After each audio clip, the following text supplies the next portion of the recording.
We're so glad you're here. We believe in bringing in experts to inspire and to educate women so that they can live empowered, fulfilled, and successful lives. When women support women, we change the world. Here we go. You're going to love this program. Welcome. Our guest today is a talented and respected leader and a self-described builder and connector. She shares that networking for her is as natural as breathing. And Nancy and I love that. Nancy, one of the things I really admire about her is she's at the same time dynamic and totally zen. Our guest is Kate Bensen. After retiring from her career as a corporate attorney, Kate became the CEO of the Chicago network.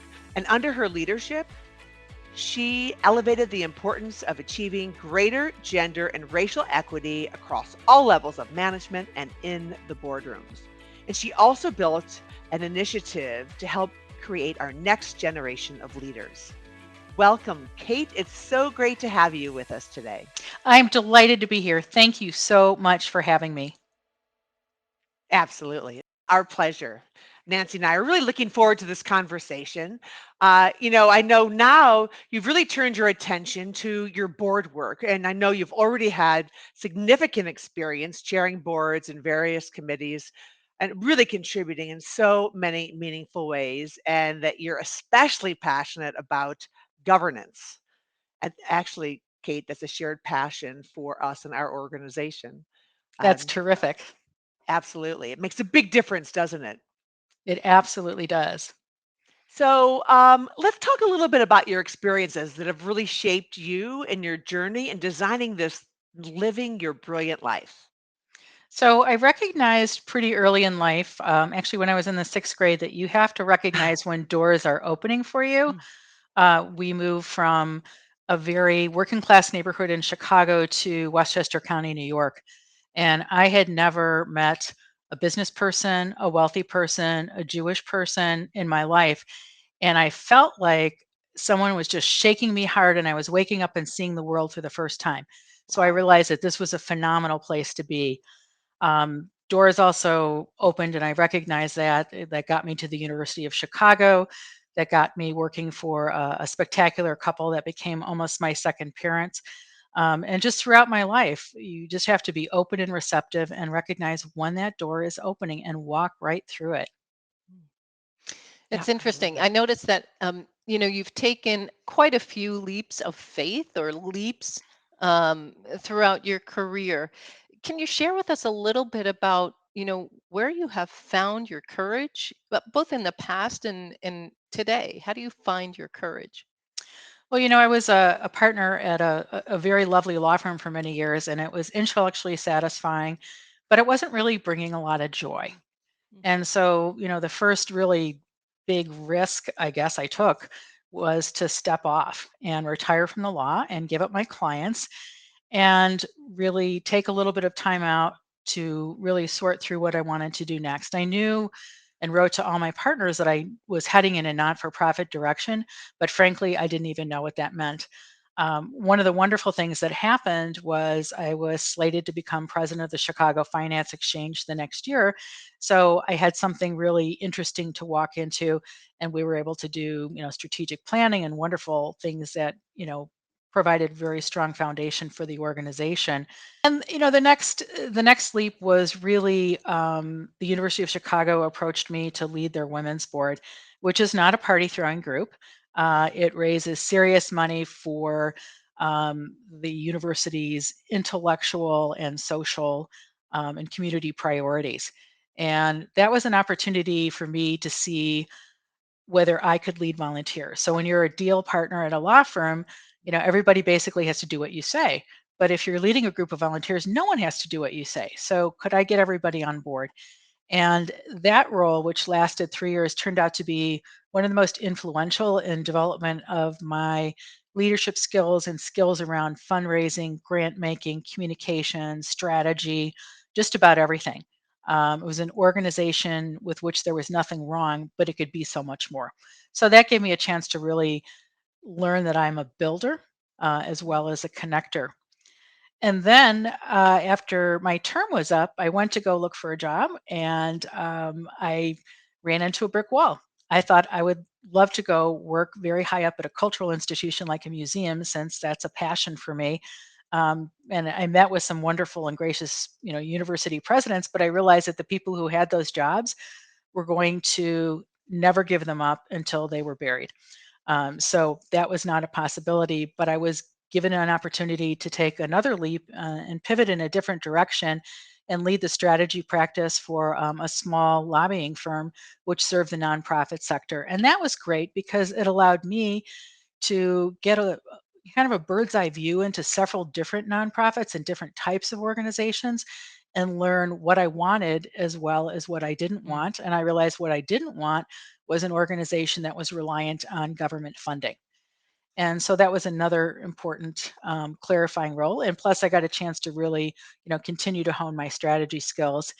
And then the Chicago network came calling, and all of a sudden, things that I had pursued because they were interesting or I would learn something looked a lot more organized in the rearview mirror than they did at the time moving forward.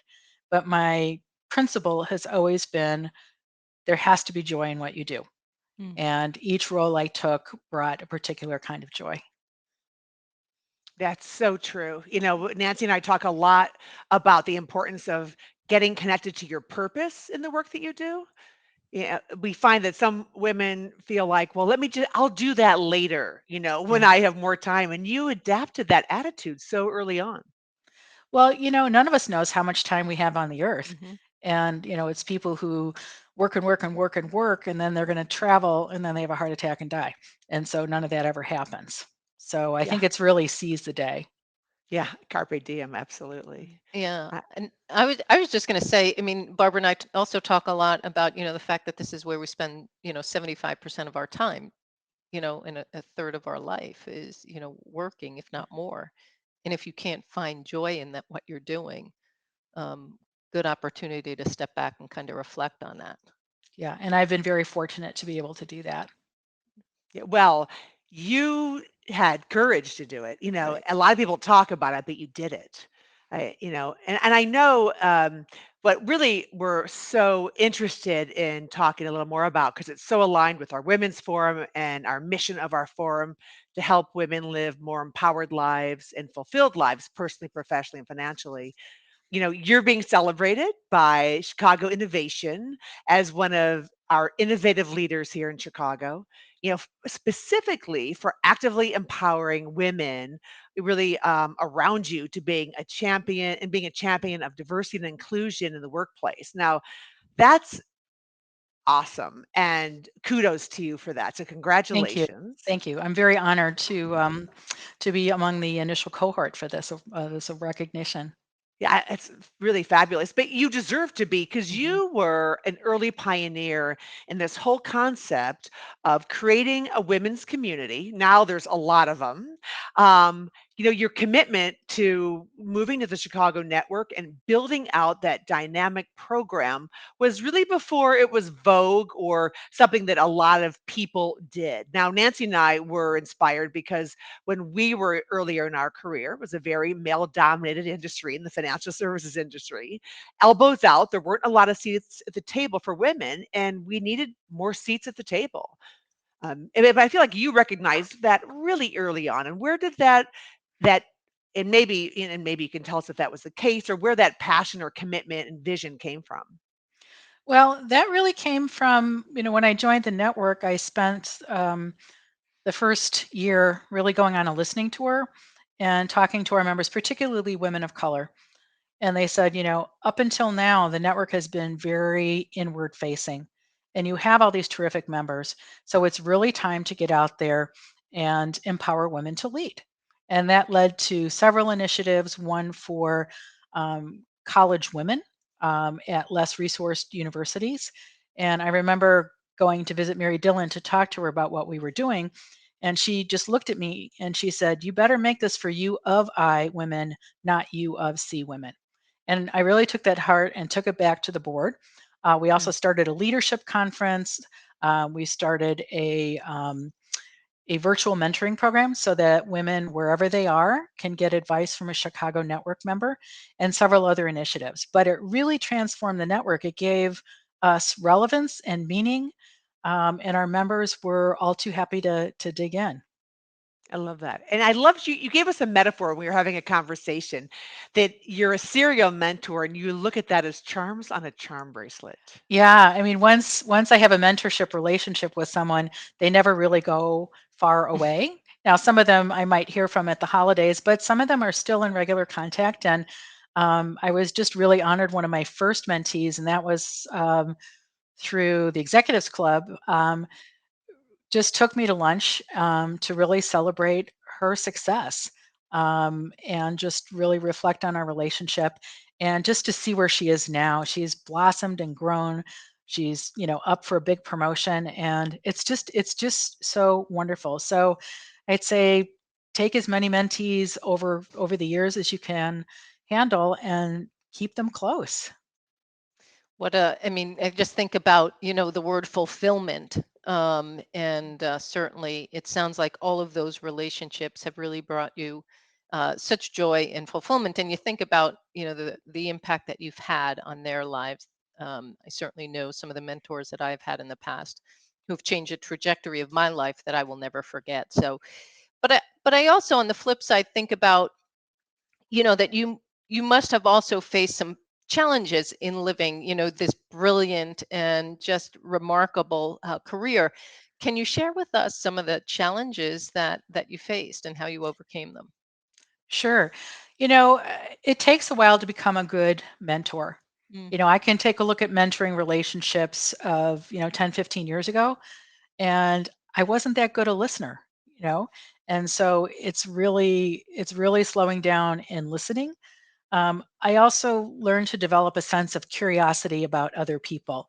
I really think that you have to meet others, whether they're your colleagues, your bosses, your mentees, your mentors. You have to meet people where they are. Oh, yeah. Mhm. There was, a fellow at my law firm who probably wasn't bringing his best self to the office and was pretty rough on me. And his father passed away, and I went to his funeral, and that act of showing humanity forever changed our relationship for the better.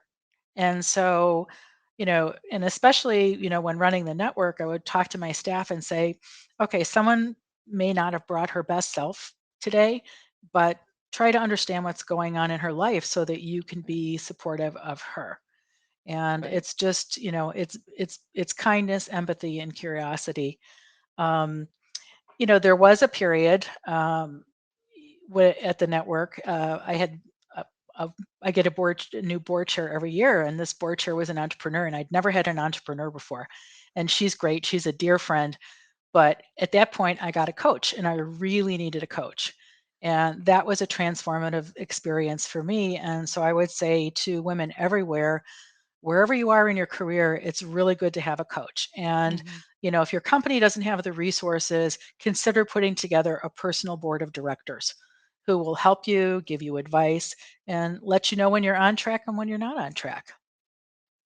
Yeah, those are great points. I think we've talked a lot in the Women's Forum about personal board of directors that can be priceless, and doing that with trusted resources shouldn't really cost anything. So, but they Right. can be just priceless. Yeah.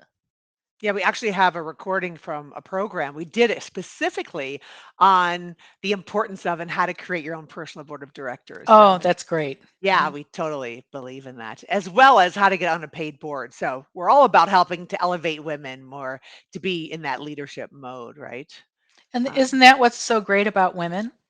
I mean, most women are very into helping each other. Mhm. Absolutely, I Mhm. know. So you talked just what you said speaks a lot about what you believe as a leader and the kind of culture that you like to create in an organization. Any other aspects of the culture you like to cultivate and things that you think other leaders should do or that they're doing right? Sure, and there are a lot of leaders doing things spectacularly. So these ideas are not new to me. I've gleaned them through the power of observation. But I think it's really good to encourage your staff to be creative, to take risks, and when mistakes are made, just sit down and say, well, what did we learn from this, Mhm. and Hmm. not Yeah. penalize. I think it's really important to build a culture of trust and celebrate everybody's successes, give credit where credit's due. My leadership style tends to be to delegate a lot, but with very high expectations. And I think that really encourages people to, lean into discomfort and grow both as performers and leaders. It's interesting because you had mentioned a word celebrate, and I think that that's one of the things that women don't do enough of, whether it's a small win or a big win. Is that something that you're intentional with in terms of, the women that you work with and the teams that you work with? Yeah, no, it is very intentional. But it's sort of, how do you approach life? So Yeah. I'm one of these people who approaches life with a profound sense of gratitude, and that includes gratitude to the people that I've had the privilege to work with over the years. That's fabulous. Well, that Yeah. is so important though, because all we do, sometimes we get caught up in that next victory and that next hurdle versus celebrating and being where we are, right? And it Mhm. doesn't take a lot of time. It doesn't mean you're bringing cupcakes to the office all the time. But I think it's also part of what I'm glad to see is a trend of more continuous feedback. So that Yeah. people, you're not waiting for your annual review with this incredible sense of, well, what's going to happen here? Right. You should be giving feedback, on a regular basis. Hmm. Yeah, I agreed would on agree that. with that. Yeah. Um, and I'm curious, Kate. What advice would you give women to really step into their power and to own their bold and courageous selves, to experience, more joy and more of the fulfillment, perhaps that you've seen throughout your career?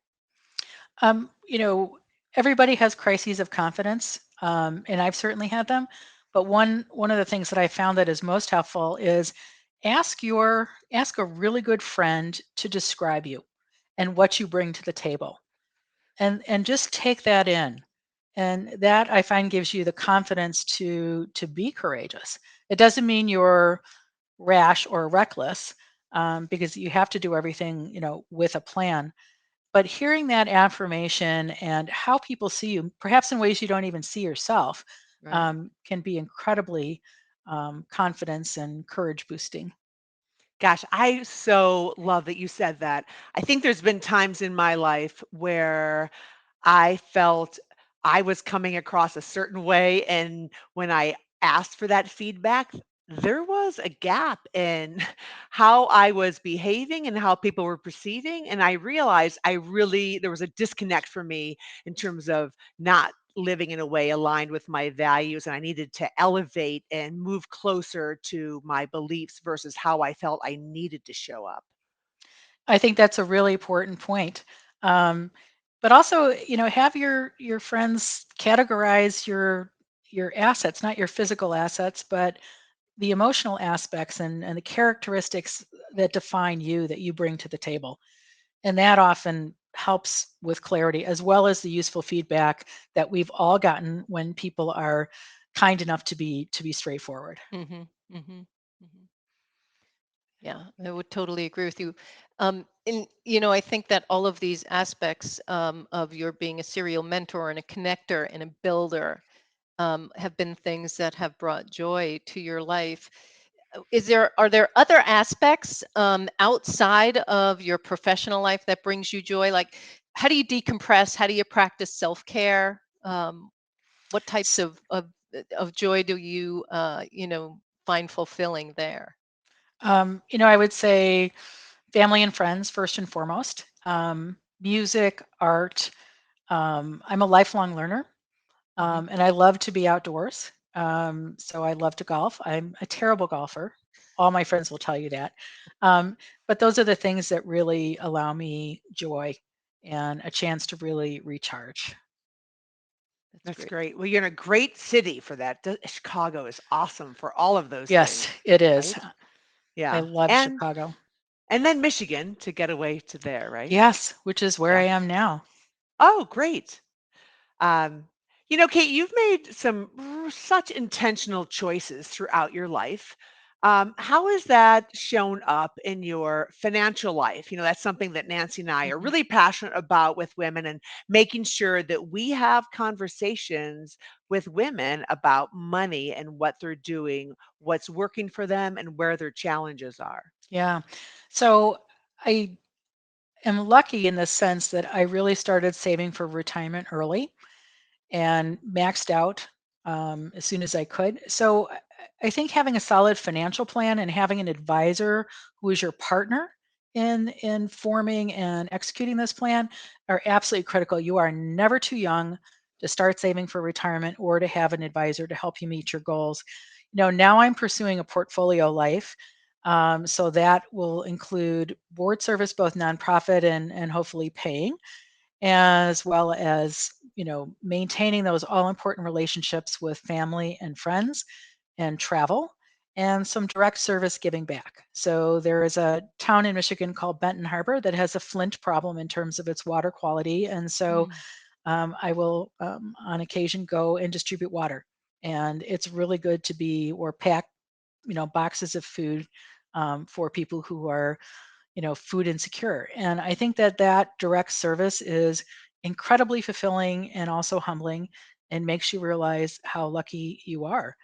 Um, you know, life is trade-offs, and I think Mhm. whether you're at any level in a company, whether you're the CEO or a new hire, life is decision making. That's what you're paid to do. You're paid to make decisions. And so once you recognize that and you get comfortable with the fact that that's what you're going to do every day for the rest of your life, you're going to make decisions. Um, you will make better ones, I think. Yeah, I would agree. And that's what I love about women that are intentional with their finances, or people, and women and men, but is when you put a plan together, especially as you're transitioning to your professional world, you can stress test, what it is that you want to do, and what's your financial profile, and then through the planning process, are you on track to be able to live that life you want to live now and move into that next chapter, and what are some potential trade-offs and decisions you need to make so that you can fund your life going forward. Yeah, and we all have those trade-offs. So I just got an apartment in the city, and instead of going on a big trip this year, I moved into that apartment, but I can't do both. But it's a trade-off I was happy to make. Well, Well, you've got a new place, you must feel like you're on vacation all the time. I and do, I do. and a I'm new pretty big lucky. TV. And a new But big TV, ridiculous TV. and it's interesting. I remember from our pre-call that one of the things that, and it seems to be carrying into your life today, that you had mentioned is that you always lived within your means. That's And I right. agree with you that life is all about choices, whether it's the trip or an apartment or whatever. And so you seem to have kind of segued that into this chapter of your life as well. Well, it's interesting what I saw, particularly in the practice of law, was that people medicate, right, when they're Hmm. unhappy. I was medicating through retail and I realized that had to stop.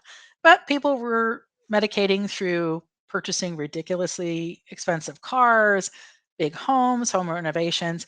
You just can't do it all. Right. And It's so, so make the decisions that are going to bring you joy and, ensure long term financial prosperity. Mhm. Yes, absolutely. Well, Kate, we can't thank you enough for, well, first and foremost, for your leadership in our community, what you've done and continue to do for women to elevate us, to help us be better leaders, and for your commitment to service. It's such an important part of what it takes to be a good member of a community, as well as just really, I agree, we both agree, being so fulfilling personally. So thank you so much. Thank you for having me. This has been a wonderful conversation, and I've enjoyed the opportunity to spend time with both of you.